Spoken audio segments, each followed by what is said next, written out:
Mais um dia e mais um motivo para você ficar choquito com o que acontece na odontologia. Se você é formado ou recém-formado, tá ali, né, quase pegando seu diploma, esse vídeo aqui é pra você. Hoje eu vou responder as 5 perguntas que mais surgem na cabeça de um recém-formado. Já aproveita e se inscreve aqui no canal, e se esse vídeo te ajudar em algum ponto ou ajudar algum amigo, já encaminha para esse amigo para poder ajudar lá também, tá bom? Bem, como eu falei no vídeo anterior, eu me formei em 2021 e assim como qualquer recém-formado, assim que a gente está prestes a se formar, surgem algumas dúvidas na nossa cabeça, né? Só que nem todo mundo fala a real, então você busca e acaba não encontrando respostas. Então hoje aqui eu vou falar pra você as 5 dúvidas de um recém-formado. E a primeira dúvida que surge é, assim que você tá se formando, será que eu vou conseguir arranjar um emprego?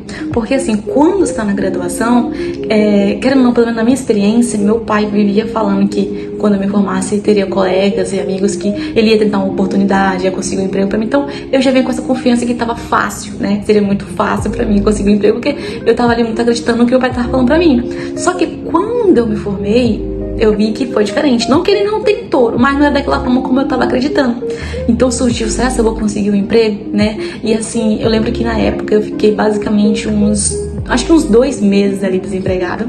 E ali vendo alguns colegas, né, já formados, conseguindo um emprego, já atuando como cliente geral. Aquilo fazia eu ficar, caraca, será que eu realmente vou conseguir um emprego? Mas por que eu não consegui? Então eu comecei a ficar um pouco desanimada. Só que ainda assim, como eu contei no vídeo anterior, eu fazia uns bicos ali, uns bicos aqui. Quando eu falo bico, uns atendimentos ali, uns atendimentos aqui. E um consultório de uma amiga, né, que ela tem. Então graças a Deus eu tinha essas pequenas oportunidades. Mas ainda não era algo que eu queria muito. Eu queria, assim, estar num local fixo pra poder começar a sonhar. Vai ter emprego? Vai, fica tranquilo. Tem muitas oportunidades de emprego. Porém, nem todas são como a gente sonha após a formação. E isso aí você vai aprender a lidar com o tempo. Então mantenha calma que se formou, pensa bem onde você quer trabalhar. Eu quero atender ali, eu quero atender aqui. Decida certinho, faça a sua parte, ou entregar um currículo, ou conversar com alguém que tem algum conhecimento, né? Ou fazer network com alguma pessoa que já tá ali por perto, pra poder facilitar a sua entrada. Mas fique tranquilo que emprego você vai conseguir sim. A segunda dúvida mais comum do dentista recém-formado o dentista trabalha com carteira assinada? E não, gente, a gente não trabalha com carteira assinada. Assim, 99% não trabalha com carteira assinada. Tem alguns casos em si que, sim, quando eu entrei pra trabalhar, todas as vezes que eu entrei foi por porcentagem, atendimento de convênio, né? Aqui onde eu moro, a porcentagem é de 35% a 40% para atendimentos no particular e atendimentos pelo convênio, certo? Só que numa clínica que eu entrei na época, lá tinha uma colega que ela tava atendendo e ela era carteira assinada. Tentaram me contratar por um valor lá fixo, que eu acho que era 3 mil, pra trabalhar de segunda a sexta, das 7h30, acho que é 18, e sábado, acho que se eu não me engano, era até meio-dia. Então assim, quando eu peguei esse valor de 3 mil e dividi pelo tempo que eu ia trabalhar, eu acho que eu ia receber menos que uns 150 reais a minha diária pra fazer assim, pra atender 14 pacientes, 13 pacientes no dia. Então assim, era um trabalho meio escravo, no qual meu pai não permitiu que eu aceitasse aquele trabalho. Tipo assim, olha, você não tá passando fome ainda, você não precisa disso. Então eu sempre fui uma pessoa que sempre ouvi muito meu pai. Se eu tenho uma oportunidade de ouvir meus pais, eu ouço. Tem gente que não tem a mesma oportunidade, então acaba se submetendo. E ok, é pra sobreviver. Só que assim, se tiver a opção de pensar e não aceitar, é legal, porque daí vai ter outras oportunidades melhores depois. Então assim, nós não trabalhamos com carteira assinada, é muito raro o caso. Normalmente é porcentagem ou atendimento por convênio, né? Um contrato ali. A terceira é, dentista trabalha todo dia? Sim, se você quiser virar um zumbi, é brincadeira, mas assim, o todo dia depende muito de você, né? De como você quer montar a sua agenda. Eu, por exemplo, quando tava querendo muito trabalhar, então assim, tinha meses que eu atendia de segunda a sexta, ou tinha meses que eu atendia de segunda a domingo, ou se eu tô em casa e ela me ligava, Carol, tem aqui um particular pra poder fazer, isso é no consultório de colegas, amigos.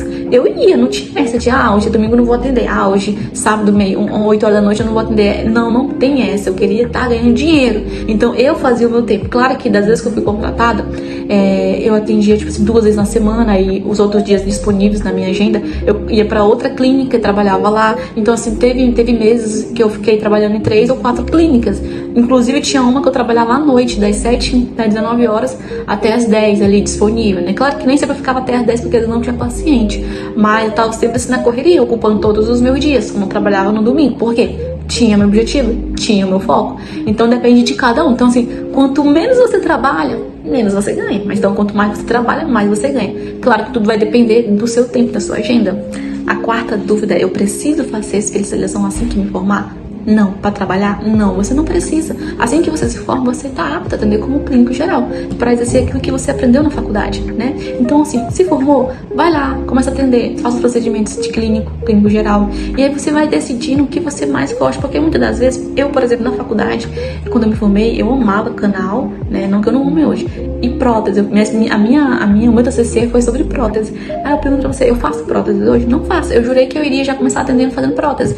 E a disciplina que eu mais, assim, né, não gostei, que no caso era periodontia, eu acabei tendo que aceitar o primeiro emprego como periodontista. A clínica queria alguém que soubesse fazer aumento de coroa, ginecoplastia, enfim, coisa da periodontia. E ou eu aceitaria, ou eu ficaria sem emprego. E era algo que eu não gostava, mas eu fui lá e encarei. Eu tinha conhecimento teórico, né? Tinha algumas práticas, aceitei, entrei na clínica grande, né? Conheci pessoas legais, e através dessas pessoas, ela vai te indicando para outros meios de trabalho. O atual emprego que eu estou hoje foi através de uma indicação. Então, não me arrependo. Eu encarei, eu fui firme ali. Não, se eu sei, eu vou entrar. Então, assim, você não precisa fazer especialização. Você pode se atuar como clínico geral até onde você se sentir bem. Eu ainda hoje sou clínico geral, porque ainda tenho dúvida de qual especialização fazer. Eu quero fazer algo para eu não me arrepender, né? Eu tenho medo, porque é um custo muito alto. A especialização é um custo muito alto. E, assim, às vezes a gente não tá tendo condição naquele momento pra estar fazendo. E tá tudo bem, é sobre isso. Eu coloquei em mente assim, me formei, eu não tenho condição pra fazer uma especialização, nenhum curso de aperfeiçoamento, né? Pra melhorar a minha técnica. Então, por conta disso, eu não vou fazer o meu melhor, eu não vou tentar mostrar que é possível de outras formas conquistar o valor que eu quero receber por mês. Então, assim, coloquei tudo em prática, tudo aquilo que eu aprendi, e eu percebi que não é desvalorizando, a especialização é muito importante, mas que ela não é garantia que vai te dar um valor mensal ali, que você vai conseguir, só vou conseguir ganhar X, se eu for especialista. Não, isso é mentira. Aí você consegue, assim, fazer um valor, dependendo do local onde você vai estar, dependendo do profissional que você é, né? Você também tem que ser um profissional que demonstre ali segurança para o paciente, se consiga se posicionar, porque hoje muitos têm título, tem currículo muito top, tem vários cursos top, mas não sabe vender, não sabe se posicionar, né? Não sabe entregar um trabalho de qualidade, certo? Então não é sobre o diploma em si, não é sobre o título em si, é sobre como você se garante naquilo que você sabe fazer de melhor. E aqui tem a última dúvida ou pergunta, né, que a gente faz pra gente mesmo. E não menos importante, vale a pena atender plano odontológico ou não? Gente, vale. E vale muito. Mas assim, até você descobrir ali o brilhozinho ali de como conseguir um valor que você quer por mês, como atender, como se posicionar, você leva um tempo. E aí com esse tempo, quando você não tem muito molejo, tem muito conhecimento, você acaba não conseguindo aquilo que você tanto quer. Eu tô querendo dizer que quando você tá atendendo plano odontológico, você não tem conhecimento de como funciona, como é que envia a guia, como é que faz pra assinar, como é que faz pra poder ter autorização do convênio pra poder fazer quanto antes os procedimentos, você acaba perdendo dinheiro, perdendo seu tempo. E aí, pra você, se torna ruim. Ok que o convênio paga valores bem inferiores do particular, ok. Só que o convênio, ele tem quantidade de pacientes. Às vezes você faz um particular de uma limpeza no paciente, 2 pacientes, tipo, R$150 naquele dia. Só que às vezes você tá atendendo paciente, você atendeu, 10 ou 7 pacientes, esses 7 pacientes, a limpeza mínima ali foi R$100. Tá superior ao particular. Só que acontece é que no convênio você tem isso diariamente. No particular você não tem, tá? Então, assim, vale muito a pena. Claro que também, como eu falei no vídeo anterior, tudo vai depender do local que você está trabalhando, das pessoas que estão trabalhando com você. Porque teve clínicas que eu trabalhei que lá pagava convênio, e assim, as pessoas que eram responsáveis pelo envio das guias não estavam enviando as guias, né? Não tava enviando. Eu tava fazendo minha parte, eu tava somando o que eu tava fazendo, só que não tava enviando as guias. Aí chega no final do mês, quando você vai ver seu histórico lá, não tá lá. Aí assim é complicado, mas quando tá um local que tem essa organização, essa boa administração, tudo se encaixa perfeitamente. E lembrando, foi de pouquinho em pouquinho que eu consegui fazer a minha média salarial, e foi de pouquinho em pouquinho que sempre tô alcançando ali 8, 9 e pouco, alcancei 10, então sempre fica nessa. Muitas das vezes não bate os mesmos valores, porque tem convênio que não paga, ele às vezes ele dá ali uma atrasada, né? Acontece os imprevistos ali, então assim, isso infelizmente vai acontecer, tá? É normal do convênio, mas dá pra tirar um bom salário? Sim.